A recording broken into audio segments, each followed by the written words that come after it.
সম্মানিত মসজিদের মুসল্লি, বিবরণে যা বলছিলাম তাতে আপনাকে বলতে চাচ্ছি যে যাকাত ফরজ। এইবার বলি, যাকাত ফরজ কিন্তু আমি নিজে থেকে দিলাম না, তাহলে কি হবে?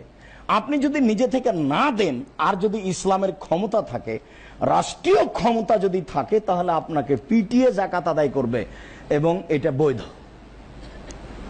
হাতে রশি দিয়ে খুঁটির সাথে বেঁধে দুইটা লাঠি লাগিয়ে বলে, এই বেটা হিসাব দাও, কত টাকা আছে বলো। আপনি তখন বাধ্য হিসাব দিবেন, হিসাব করে টাকা নিয়ে চলে যাবে, এটা জায়েজ। কেন জানেন? আপনি মায়েরা খাচ্ছিলেন এই জন্য। কার টাকা? ফকিরের। এই জন্য আপনাকে পিটিয়ে আদায় করা জায়েজ। বুখারী মুসলিম। আবু হুরায়রা রাদিয়াল্লাহু তাআলা আনহু বলেন, লাম্মা তুফিয়া রাসূলুল্লাহ সাল্লাল্লাহু আলাইহি ওয়াসাল্লাম উস্তুখলিফা আবু বকরিন বাদাহু, যখন আল্লাহর নবী দুনিয়া থেকে বিদায় নিলেন আর আবু বকর সিদ্দিক রাদিয়াল্লাহু তাআলা আনহুকে খলিফা নির্বাচন করা হলো, তারপরে ওয়াকাফারা মান কাফারা মিনাল আরব, তখন অনেকেই ইসলামকে অস্বীকার করলো, বললো যে সালাত আদায় করব কিন্তু যাকাত দিব না। এত কষ্ট করে সম্পদ ইনকাম করে উপার্জন করে যাকাত দেওয়া খুব কঠিন। শতকরা 2.5 টাকা, লক্ষে 2.500 টাকা, এ সহজ নয়। এত টাকা যাকাত দেওয়া খুব ভারী। তো সাহাবীগণ বলল যে আমরা সালাত আদায় করব কিন্তু যাকাত দিব না। আজও প্রায় মানুষই বলতে গেলে শতকরা 90 জন মানুষই যাকাত দিতে হবে এটা ভাবে না। যাকাত যে একটা জরুরি ব্যাপার এটাকে প্রয়োজন মনে করে না। এটা মনে হয় তেমন কিছু নয়, এটা মনে হয় নফল ব্যাপার, এরকম মনে করছে। তখন উমর রাদিয়াল্লাহু তাআলা বললেন আবু বকর সিদ্দিককে, কাইফা তুকাতিলুন নাস ওয়াকাদ কালা রাসূলুল্লাহ সাল্লাল্লাহু আলাইহি ওয়াসাল্লাম, আজকে মানুষের বিরুদ্ধে যুদ্ধ করবেন কি করে? আবু বকর সিদ্দিক, আপনি তো খলিফা। আল্লাহর নবী বলেছেন যে উমিরতান উকাতিলান নাস হাত্তা ইয়াকুলু লা ইলাহা ইল্লাল্লাহ, আমাকে বলা হয়েছে যে আমি মানুষের বিরুদ্ধে যুদ্ধ চালিয়ে যাব লা ইলাহা ইল্লাল্লাহ বলা পর্যন্ত। কে যারা লা ইলাহা ইল্লাল্লাহ বলেছে তারাই তো যাকাত দিবে না, তা আপনি কি করবেন? এটা ওমর রাদিয়াল্লাহু তাআলা আনহুর জিজ্ঞাসা আবু বকর সিদ্দিককে। তখন আবু বকর সিদ্দিক রাদিয়াল্লাহু তাআলা উত্তরে বললেন, আনতা জাব্বার ফিল মুশরিক খাওয়ার ফিল ইসলাম। আপনি উমর, যেদিন আপনি মুশরিক ছিলেন সেদিন ছিলেন বীর পুরুষ, আজকে মুসলমান হয়েছেন আপনি কাপুরুষ হয়েছেন। কাপুরুষের মতো কথা বলেন কি আপনি? কাপুরুষ শব্দটা উমরের জন্য চলে না। পরিস্থিতিতে আবু বকর সিদ্দিক উমরকে বলছেন। উমর যে রাস্তা দিয়ে হাঁটতেন ও রাস্তাতে শয়তান হাঁটতো না। এটা বুখারী মুসলিমের হাদিস। তার নাম উমর। আল্লাহর নবী একদিন জান্নাতে ঘুরছিলেন, ঘুরতে ঘুরতে দেখলেন এটা খুব সুন্দর টকটকে ঝকঝকে ঘর। তা আল্লাহ নবী বলছেন, সুবহানাল্লাহ, বাহির যদি এত সুন্দর হয় ভিতরই বা কত সুন্দর, দেখার খুব ইচ্ছে। তো পাশে একজন বৃদ্ধা মহিলা, এই মহিলা বলতে পারো ঘরটি কার? জি, এটা উমারের। তখন আল্লাহ রাসূল বলছে, ওহো, এত বড় মানুষের ঘরে ঢুকি কি করে? না না না না, এত বড় মানুষের ঘরে ঢোকা যাবে না। তো সকালে উমারের সাথে দেখা। উমার, জান্নাতে ঘোরার সময় তো তোমার ঘরটা দেখলাম, আমার ইচ্ছে হলো যে ঘরটার মধ্যে ঢুকি, কিন্তু তোমার আত্মমর্যাদাকে লক্ষ্য করে আমি ঢুকিনি।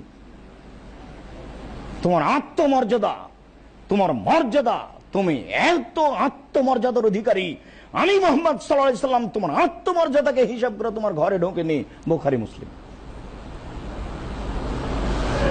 আপনাকে আমি কি দিয়ে বুঝাই উমর কি?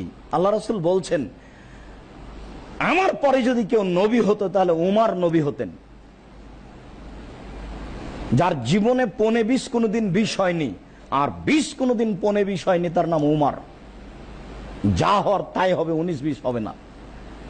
তো উমরকে বলছেন যে আপনি যেদিন মুশরিক ছিলেন সেদিন বীর পুরুষ ছিলেন, আজকে আপনি মুসলমান হয়েছে কাপুরুষ হয়েছেন। বলেন কি? আপনি শোনেন, ওয়াল্লাহি লা উকাতিলু মান ফাররাকা বাইনা সালাতি ওয়াজ যাকাতি ফাইনা যাকাতা হাকুল মাল।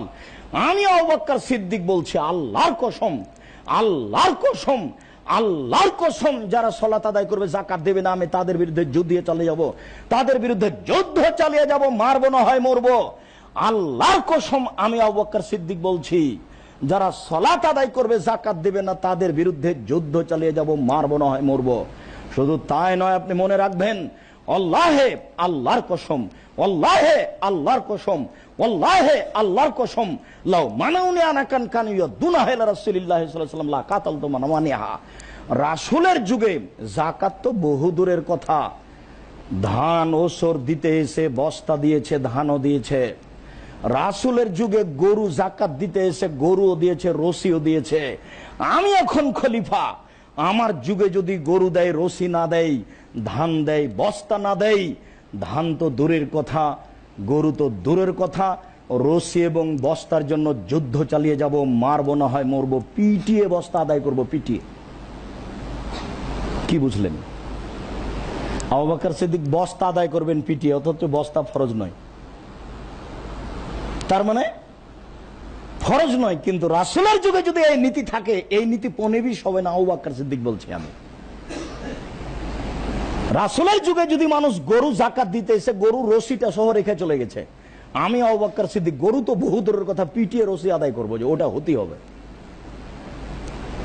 রাসূলের যুগের নীতির 19-20 হবে না। সংক্ষিপ্ত বিবরণে বলছিলাম, যাকাত যদি না দিই, ক্ষমতা থাকলে পিটিয়ে আদায় করবে, এবং তা ঠিক আছে। সকলেই পুরুষ নারী আপনারা সচেতন মানুষ, কথাকে মূল্যায়ন করার চেষ্টা করবেন। আমি আপনাকে বারংবার বলে থাকি, আমি প্রাণপণে চেষ্টা করি ফাঁক রেখে কথা না বলার, যাতে করে কথা আপনার কিছু উপকারে আসে। আর এ কারণেই আমি আপনাকে কোনোদিনই মিঠে করে নরম করে কথা বলতে পারি না। আপনি শুনবেন আর হারিয়ে যাবেন, এটা আমি চাই না। এমন ভাবে শুনবেন যাতে করে যেখান থেকে গেছে কেটে ছিঁড়ে যায়, 10 বছর পরে যেন মনে থাকে যে কথাটা শুনেছিলাম। সম্মানিত মসজিদের মুসল্লি,